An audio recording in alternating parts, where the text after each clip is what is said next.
since the beginning, rivers have beckoned to men, and especially so in the deep reaches of the Southland, where the fascination of the great flood valleys has become a heritage among a people who are naturally inclined to view the passing hours with a complacent smile, even in the face of supreme adversity.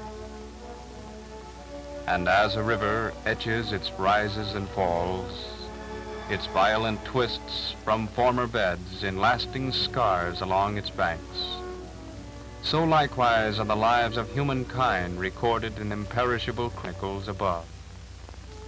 For truly, as the ancients have said, it is written.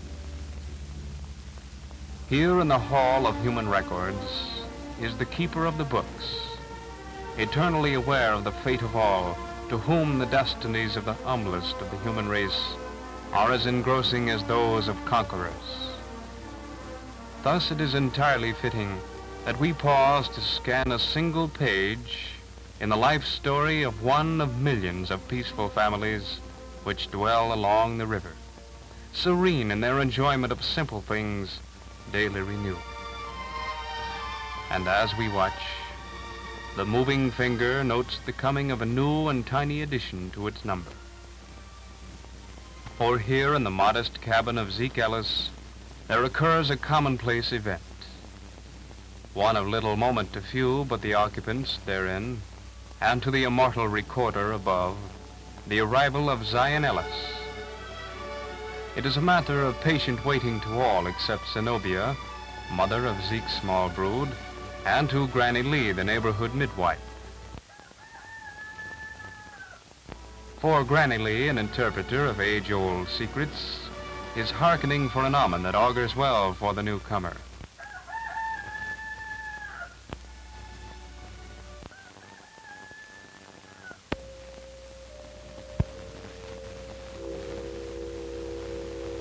Hi, Zeke. Another boy. I reckon you wanted a gal this time, ain't you, Zeke? Well, Granny Lee, I am not so particular about gals, but boys seem to have such a hard time in this country, especially colored boys. They sure does. But Zeke, that child was born for good luck. Your rooster crowed 3 times just before he was born. Sure enough, 3 times? He sure did. I am relating all this because there was something uniquely appealing about Zeke Ellis and his family, something which set them apart. Sensing this, I took occasion from time to time to pry into the privacy of their lives. As you know, the path of any man is beset by trial, especially that of one who lives beside the Father of waters. And so it was that 8 years later the river rose and thundered.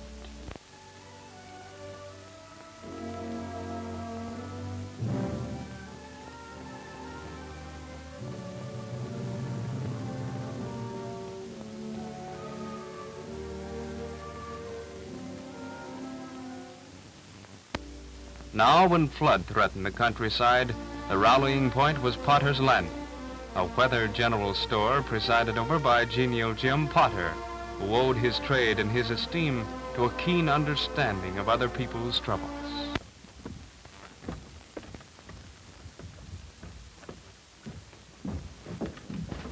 Mr. Potter, what you gonna do with this bed that came down on the boat from Floresville yesterday? Put to one side. You fella liable to want something to eat before you get to Carterville. Okay.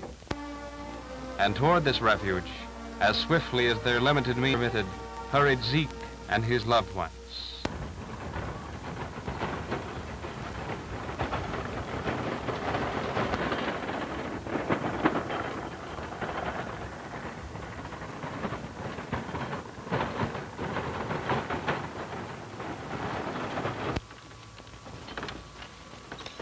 Whoa, Jupiter, whoa.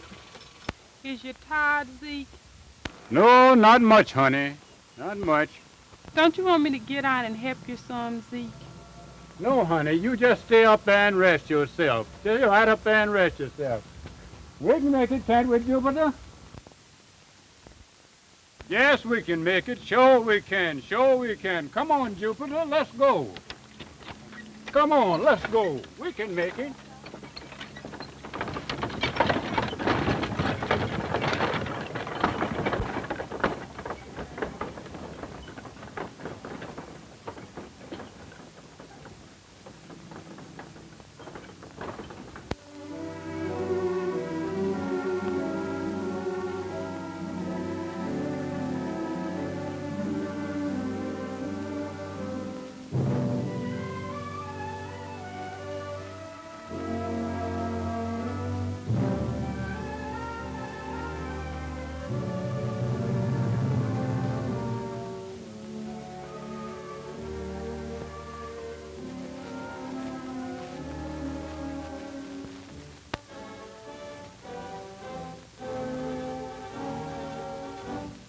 Spotty, what I'm gonna do with these sausages?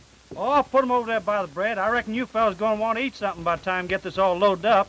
Yes, in fact, I feel like greasing my gums now. Boy, that's all you think about is eating. Oh, no, it ain't either. I think about something else. I know, sleeping.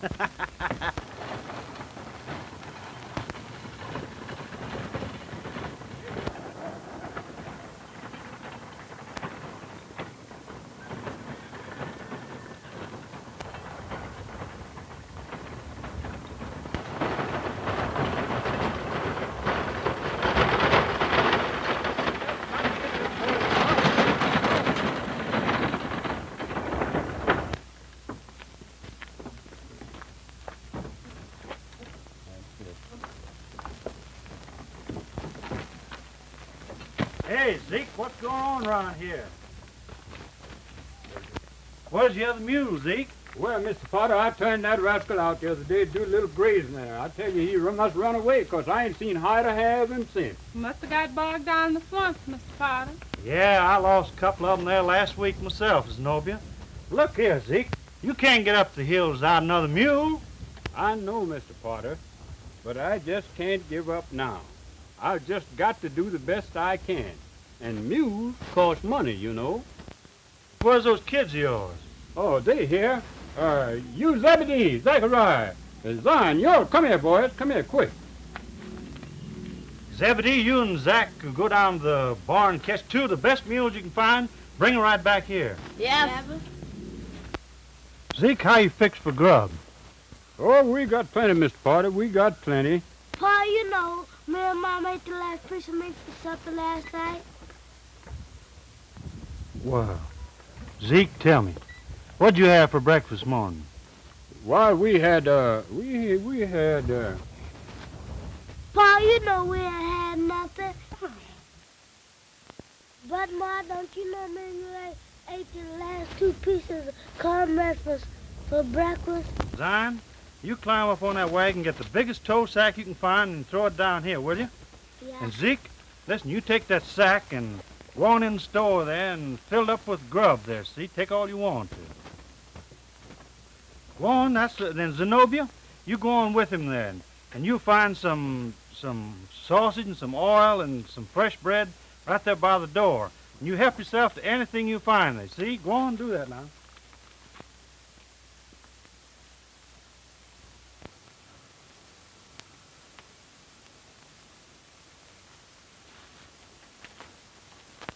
Wait a minute, Zebedee. I ain't gonna walk way up there. I'm gonna ride. I wouldn't do that if I was you. That's a strange mule. I can ride anything with hair on his hide. Give me a lift. All right.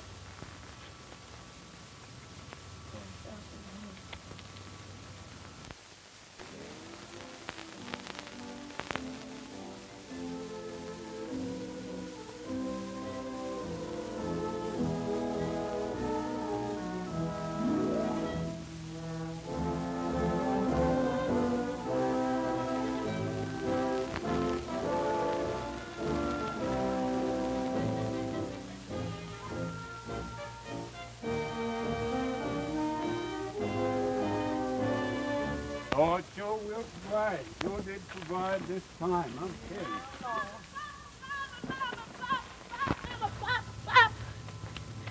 What's the matter with you, boy? Where's Zachariah? The mule done thrown him, and he can't talk. Lord have mercy. Come on, Zenobia, let's go see what's the matter with that.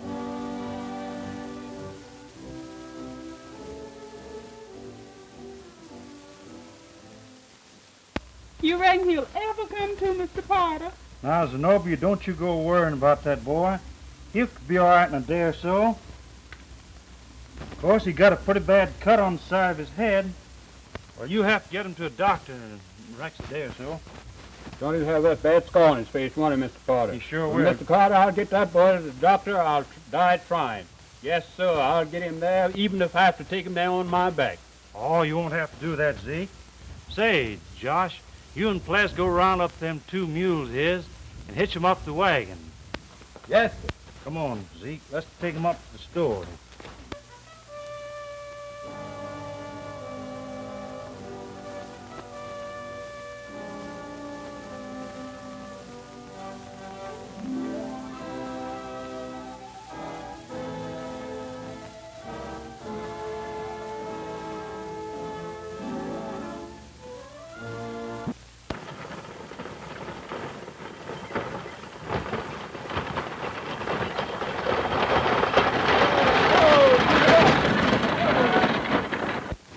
Let's see if we can get this gate open.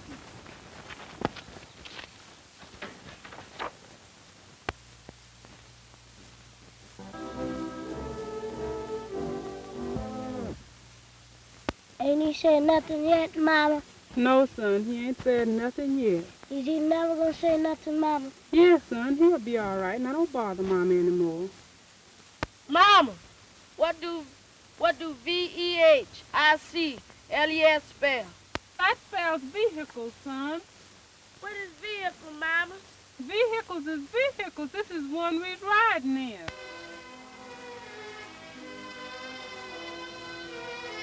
And that's a vehicle.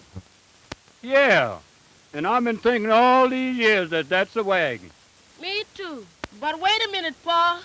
This paper says no vehicles on this road, and it has the sheriff's name signed to it. I can't help it, son. Whose name has got signed? This is the shortest way, and we've just got to take it. Come on.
Mama's all right.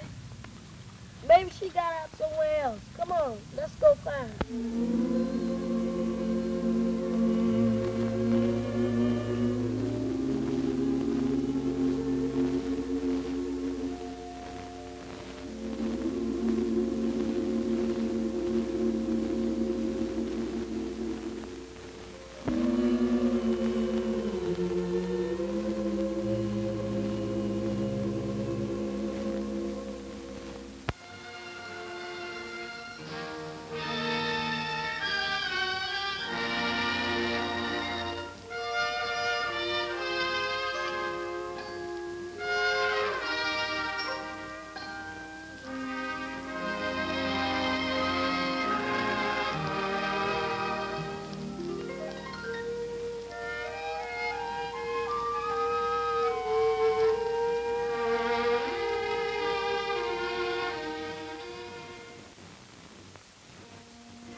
And what are your names?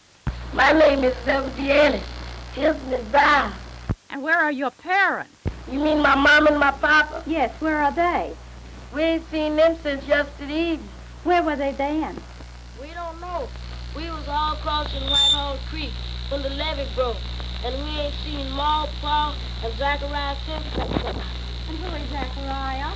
He's our brother. He got hurt at Father's Landing when the mule throwed him, and Pa tried to get into the doctor when the levee broke and dumped us all into the water. We'll find them. Won't we, Zach? Yeah, You poor little fellas. Can I help you, Miss Brown? Yes, Captain Jason. These little youngsters have become lost from their parents. And I think we should do something for them right away, don't you? Why, of course. So you're two little orphans. No, so he's colored boy. Where we gonna find Mama, Papa, and Dad? Oh, we'll find them all right. But don't you start no more crying. We'll find them. Zebedee, what makes lemons great? Mama says don't nobody know that except in the... Lemons great? Sure they does. Does the Lord ever tell us? Yes. You'll have to ask him that yourself.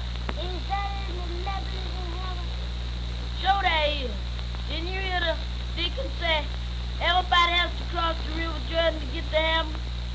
Yeah, folks on the levee trying to break rules, trying to get across the river. Zion, you asking too many questions. Hello. Hello. My name's Wesley Hill. What's yours? I'm named Zion Ellis. Is that so? You're so quick on the trigger, I thought perhaps you might be one of the James boys. I don't mind him. He don't know any better. Oh, that's all right. But what's your name? I'm named Zebedee. Zebedee Ellis. Does you live around here? Not on your sweet life. I'm from up north. Why, the only owls you see are on cigar boxes and in the zoo. Does the levee break up moth too? Listen, kid, where I come from, we're lucky to get enough water to drink. We use all our extra water for making lemonade and soda pop and taking baths. I wish I was up there, don't you, Zebedee? You'll never get up there by wishing. Well, how can I get up there then? Son, don't ask so many questions. Oh, that's okay. I'll tell him. You see, kid, it's this. If you haven't got enough money to pay your way on the train, you walk. Oh, it isn't far. Just about 600 or 700 miles. Most of the big guys from down here grab an armful of freight and hobo it. Is that how you got down here from up north?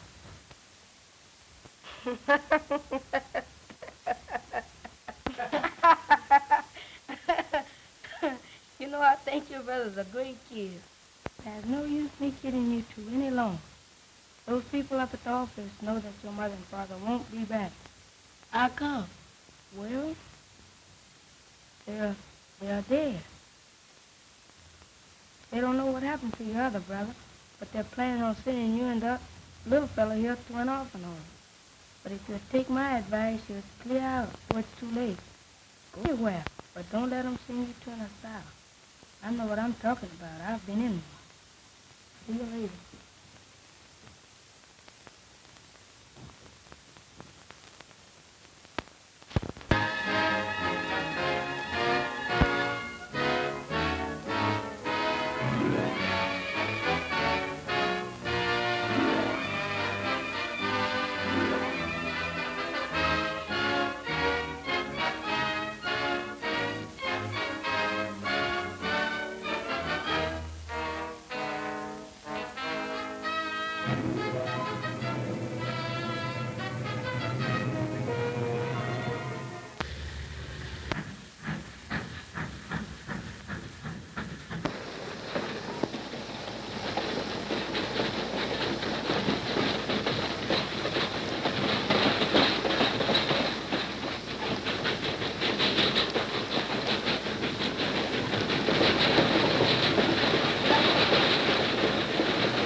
got no water.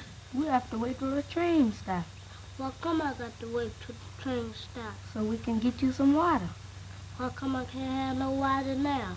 'Cause there ain't no water on the train, Zion. That's how come. But didn't you say last night before we got on the train the train was carrying on water? Sure I did, but that was for the engine.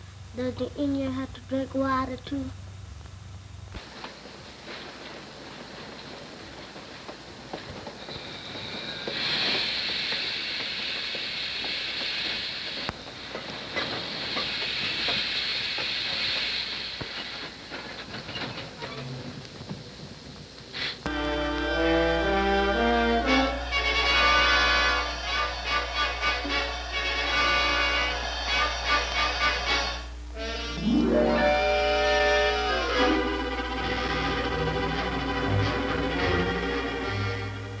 Is he gonna bring you some water too, Zebedee? Yeah. Did you ask him to bring you some? Zion, how come you have to ask so many questions? But didn't Mama say when you want to know something to ask somebody? Didn't Mama say that? Yes, Zion. She.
Zebedee, who you gonna find? Mama, Pop, and Jack? We'll find them, Zion. Pretty soon, we'll find them.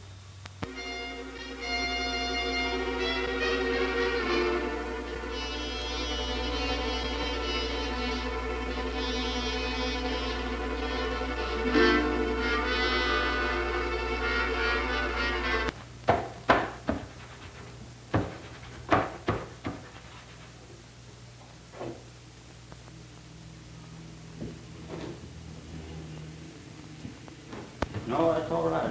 Thank you, sir. Thank you, sir. Come again. How's business? Pretty good. Almost $4 today. You'll make a lot more if you let me help you each day after school. Nothing doing. Here's $3. Pay Miss Martin $2.50 on the rent. And with the other 50 cents, buy something for supper. I'll be home after a while. Okay. You better be there, too.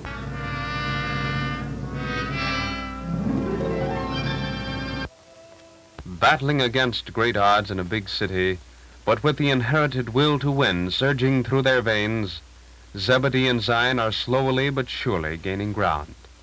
With Zebedee, the eldest, assuming the role of breadwinner, Zion attending school to be a lawyer, and Zebedee cherishing the desire to be a policeman. In their modest apartment, they study and plan. Zion passing on to Zebedee what he has learned in school to better prepare Zebedee for a police officer. Zebedee tells Zion of the many experiences he has during the day, serving the public at his shine chair, so Zion may know of the natural trials of life when he becomes a lawyer.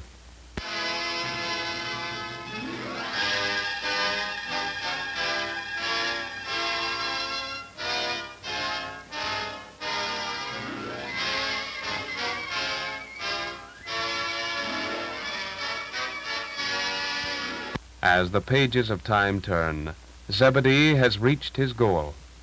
He is now an officer of the law, willingly serving the people as he did at his shine chair thinking only of rendering help to others, and still keeping his guiding finger on Zion through his remaining short period in law college.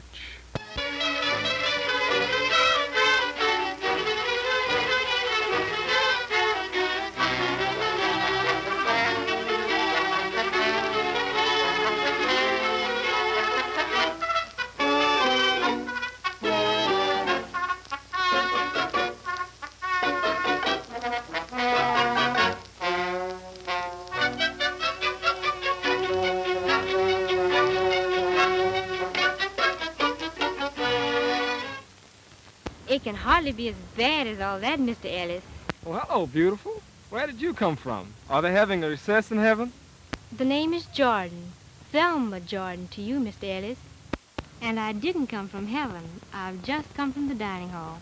And they weren't having recess. They had beans. Beans? Red beans.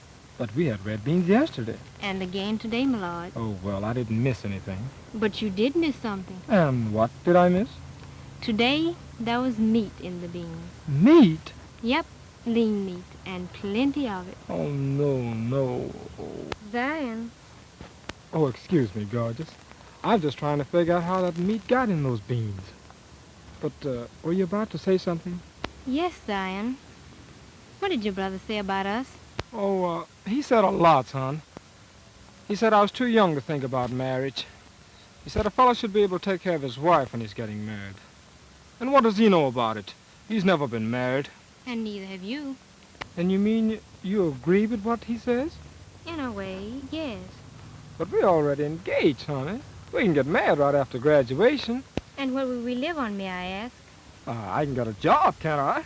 Well, I can work. What kind of work? Oh, any kind. Common labor if necessary. But that's hard work. And hard work is for mules and fools. There's nothing disgraceful about common labor. No, there isn't. But even a mule has sense enough to turn his back on it. Oh. You said that you wanted to be a lawyer. Your brother wants you to attend law school. And I want a husband whom I can feel proud of and respect and depend upon. That last part sounds as if it came from your dad. Did it? No, Zion. That last part is something that came from my mother. I don't know. He hasn't answered my letter yet, but I'm wondering what he will say.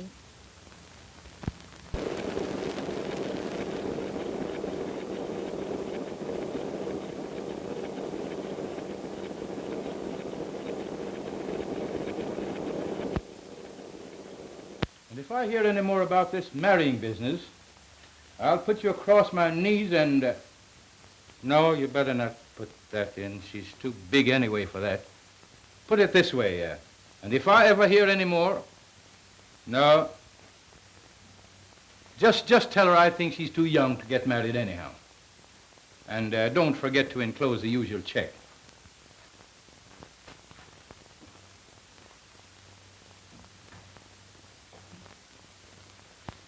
Will that be all, Mr. Jordan? Yes, I think that'll be all, Miss Rollins. By the way, tell Mr. Edwards to let me have those proof sheets right away. Yes, sir.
No, babe, I think we'll have a pretty good show after all.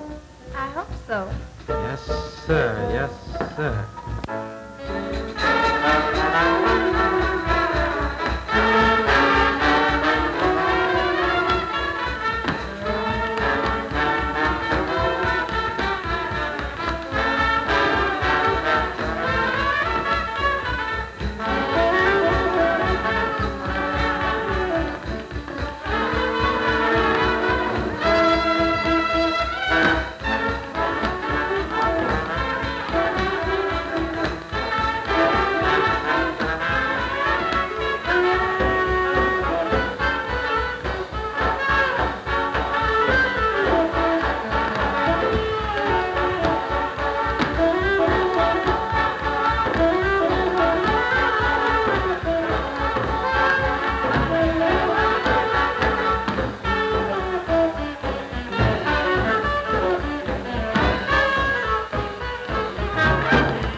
All right, oh, your time now. Let's go now. Let's get it to working. Come on.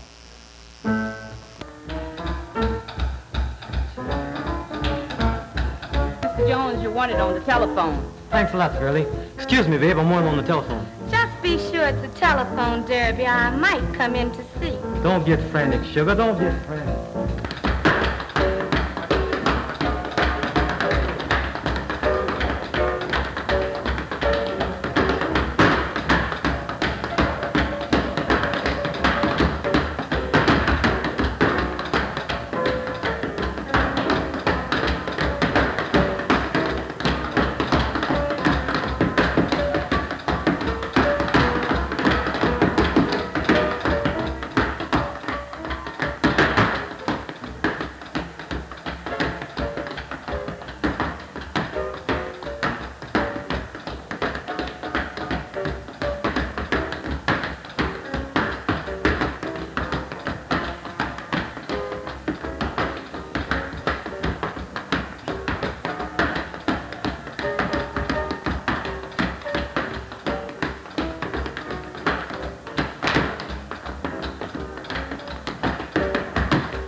Yeah.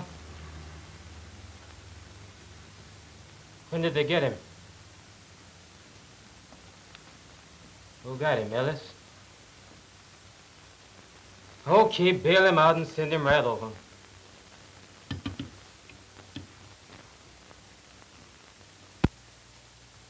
Boys, we got troubles. Ellis? Yeah. He got hit again last night and they're holding him without bail. They put the screws on Hickey, but no dice. Ellis says he's going to hold Hickey until he finds out where the stuff is coming from. I've got something to say about that. Ellis and that blabbermouth Jordan with his newspaper trying to turn this town into a churchyard. But if they think they're going to mess with my business, they've got another thought coming. Connors? Yes, boss. I want you to contact all the dealers on our list and tell them we'll let them have the stuff at half price, you understand? Okay, boss. And I want you two boys to fill every empty whiskey bottle you can lay your hands on. I'll get you some more stamps and labels later on.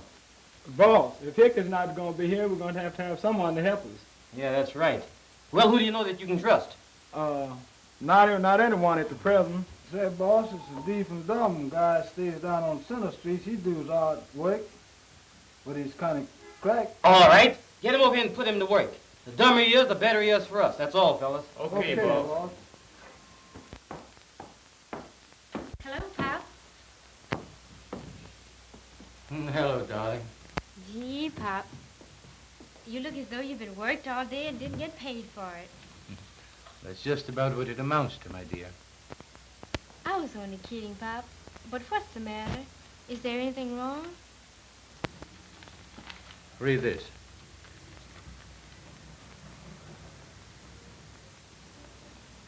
Any of them related to us? In a way, yes. We're colored people. We're all related to us, Sonny. We're all colored people. They're all related to us, our people. All one blood. Yes, I know. But what is this to do with you? Your job for the police. You know, it is a job for police. But what concerns the police concerns every civic-minded person in this nation. And that, my friends, is exactly why you have been asked to come here. There is among you a minister of the gospel. The denomination is not important, for there is only one God. President of a women's club. Women must be given consideration in these matters because no race or nation can ever hope to be greater than its women. And then, a nurse whose duty it is to administer to our physical ills. A teacher upon whose shoulders rest the responsibility of educating our children. And a retired businessman who is familiar with all the ramifications of barter and trade. A young but efficient attorney at law to fight our legal battles. A society leader whose association with culture lends color to our efforts. A domestic worker whose association and contact with other peoples of other races is a valuable asset. A housewife and mother, the guardian angel of our homes, a laborer who represents the hewers of wood and the drawers of water that are so plentiful among us. And last but not least, a representative of our younger generation, upon whose heads will be heaped the fire of racial retribution, unless as a people we get together now and do something about this crucial situation. Think of it. 36 human beings, 25 of whom are colored, have lost their lives in recent race riots. Right here in our city, a total of 17 persons, colored people, have died from the drinking of poison liquor that is being made and bootlegged right here among us. Day after day, we read of strikes, discrimination, and other racial conflicts. This news comes to us from all parts of the country. The situation has become grave, critical, and now an insidious attempt is being made to lay the blame for the spreading of a wave of racial unrest at our feet. Our press has been accused of stirring up ill feelings among our own people for the sole purpose of selling papers. As leaders of our chosen fields and communities, it is up to us to get together now and do something about this thing, something that must be done now. In the immortal words of Frederick Douglass, let me remind you that action, not criticism, is the plain duty of the hour. Words are only useful as they stimulate to blows. The officer's speech is only to point out when, where, and how to strike to the best advantage. There is no time for delay. The tide is at its flood. From north to south, from east to west, the sky is ablaze with now or never.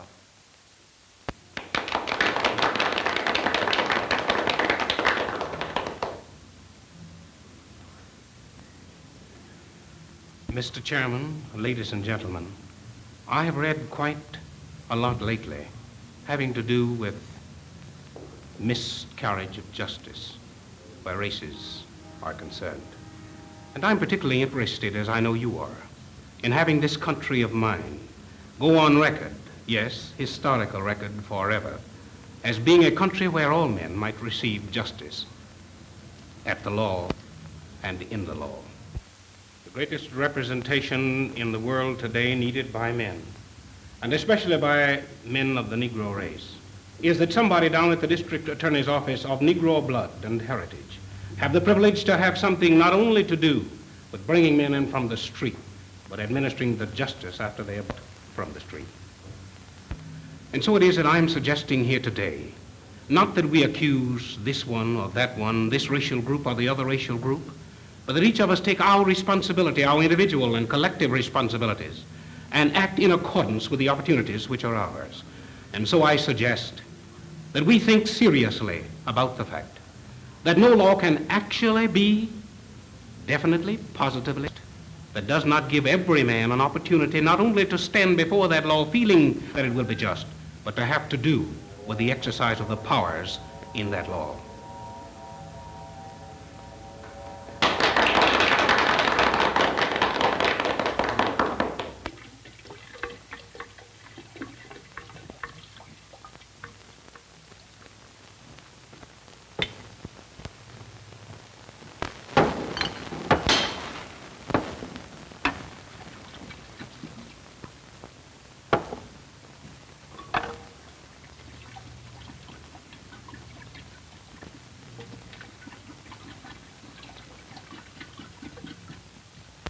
Go ahead and fill all the bottles that we have on hand. And make no deliveries to anybody unless I give you the word, you understand? What about those 6 cases to the Blue Goose?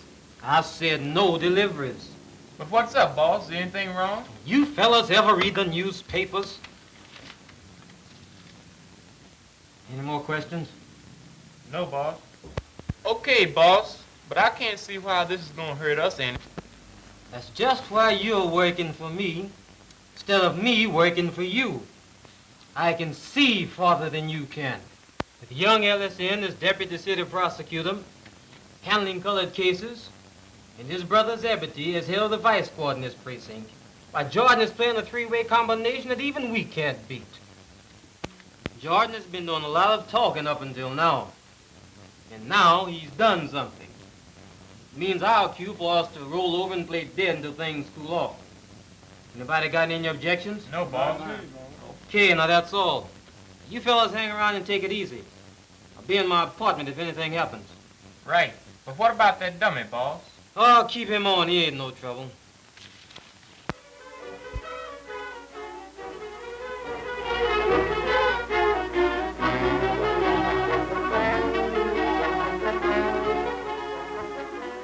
Honest, darling, I'd give anything to be able to go horseback riding with you. But this case that I'm working on needs every bit of attention that I can get. And I've just got to make good. For us. All right, you win. I'll forgive you just this once. If you'll promise 2 whole evenings to make up for it. Now, that's a promise. And that's a deal. Bye.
Yes? Yes, this is he. What? All right. I'll be right over.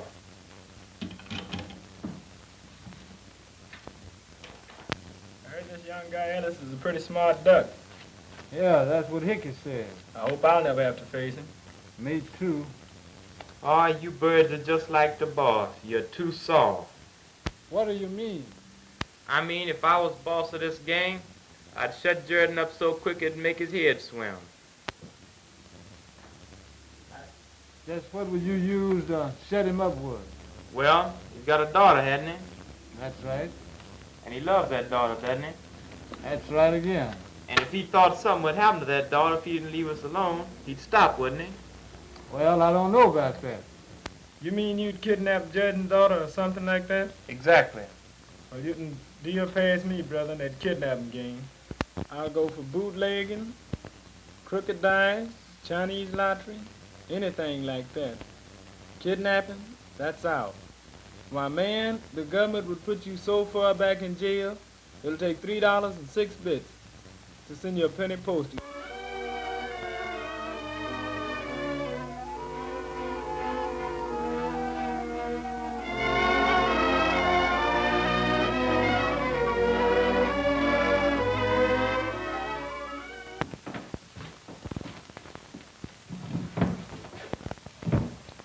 Well, boys, look like we've been out on a wild goose chase.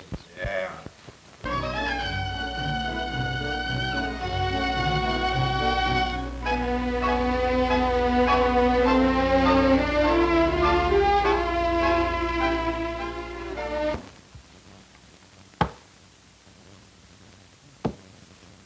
Your place.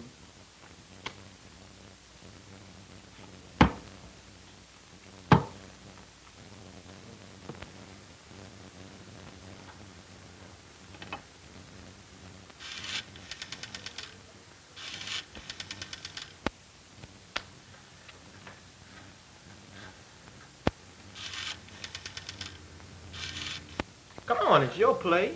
Wait a minute, I hear the telephone. Oh, you always hearing things. There's not but 2 phones in this whole building. That's this one here and one in the other room. So just have a look-see. We'll all look together then.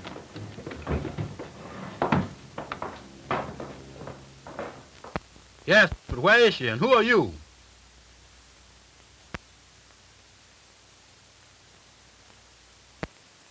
Hello. Hello. That was a tip-off on Zelma Jordan, but whoever it was hung up before I could find out where she is. Get out the switchboard and trace that call. Step on it.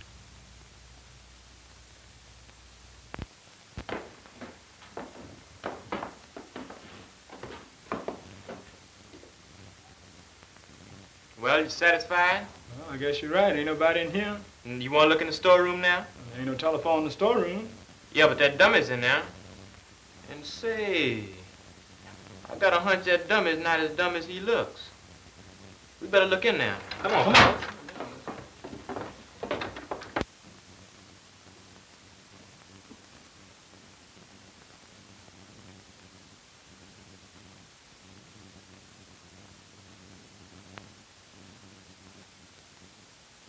Sam, you and Joe go downstairs. I'll take care of this up here.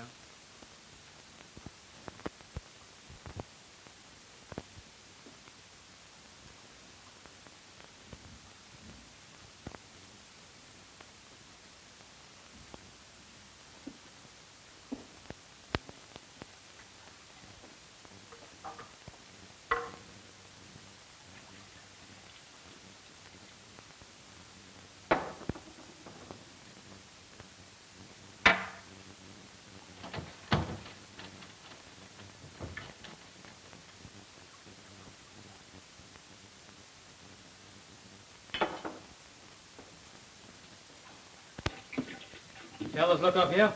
Yeah, ain't nothing up here but that dummy. How about that room? Oh, I couldn't get in there, boss. The door's locked. Who's got the key? I got a key. All right, I'll open it up. Get a move on you. Say, boss, you know who that is? Huh? Do you know who that is? That's Zelma Jordan. That's old man Jordan's daughter. Fellas, that spells trouble. All right, dummy. All right, give out. What's that girl doing down there? You heard me. What's that girl doing down there? Do you think he's stalling, boss? Yeah. Say, listen, Connors. You get that girl. Sam, go downstairs and watch that window. Get a move on you. Okay, sister. The boss wants you. Wait a minute. Say, boss, here comes the law.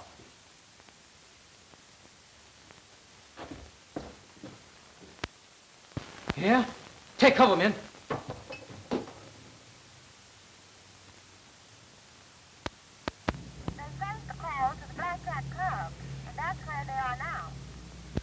Thank you, Miss Rollins. Thanks.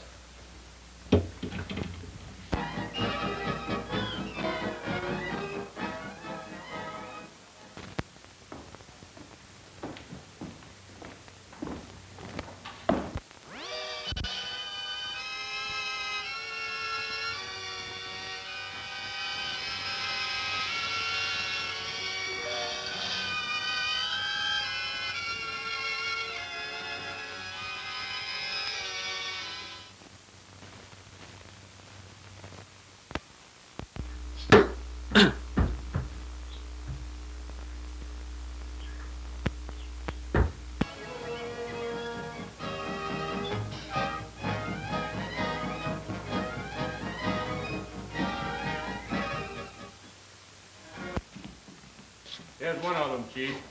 Yeah, that's one. There's another of them, Chief. Yeah, that's one. There's two more around here somewhere. It's all right, honey. Everything is all right now. Thank God you're safe. Hey, Zeb, where's Zelma? She's here. She's all right.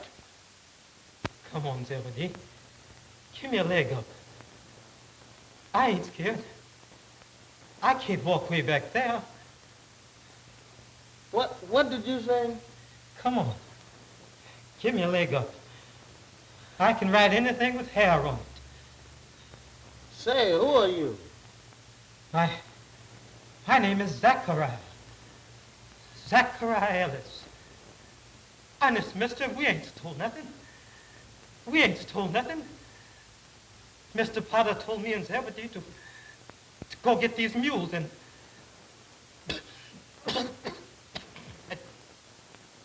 now we's on our way to.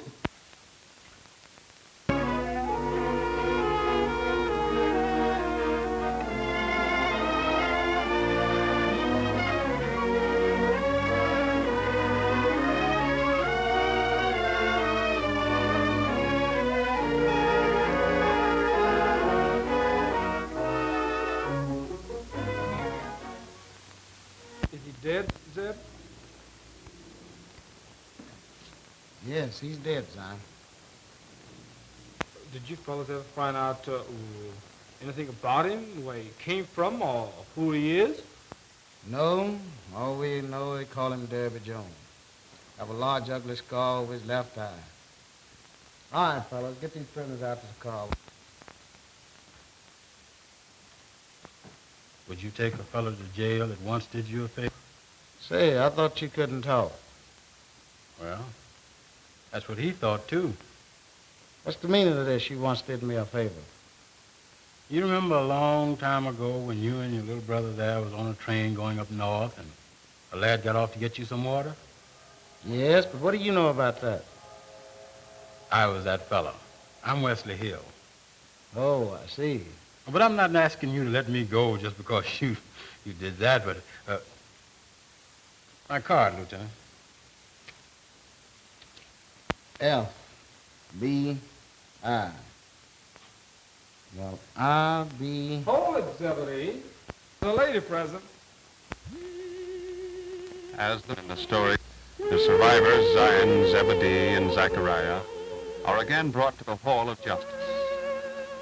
Zechariah, who had followed the road of careless adventures, was prevented from slaying unknowingly his brother, Zebedee, through the hands of their boyhood friend, Wesley Hill, the dummy, now a federal officer. But it is written, the wages of sin is death.